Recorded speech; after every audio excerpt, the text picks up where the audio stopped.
Lecture de l'Apocalypse de Saint Jean. Moi, Jean, j'ai entendu une voix qui disait, les deux témoins chargés de prophétiser, ce sont eux les deux oliviers, les deux chandeliers, qui se tiennent devant le Seigneur de la terre.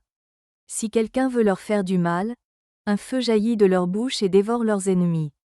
Oui, celui qui voudra leur faire du mal, c'est ainsi qu'il doit mourir. Ces deux témoins ont le pouvoir de fermer le ciel, pour que la pluie ne tombe pas.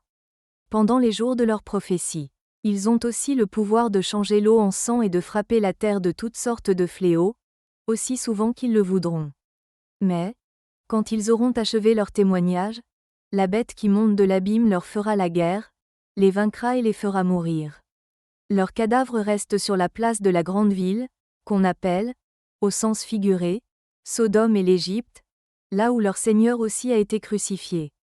De tous les peuples, tribus, langues et nations, on vient regarder leurs cadavres pendant 3 jours et demi, sans qu'il soit permis de les mettre au tombeau. Les habitants de la terre s'en réjouissent, ils sont dans la joie, ils échangent des présents. Ces deux prophètes, en effet, avaient causé bien du tourment aux habitants de la terre.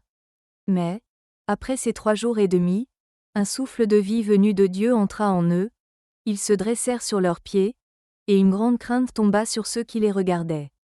Alors les deux témoins entendirent une voix forte venant du ciel, qui leur disait, « Montez jusqu'ici. » Et ils montèrent au ciel dans la nuée, sous le regard de leurs ennemis. Parole du Seigneur.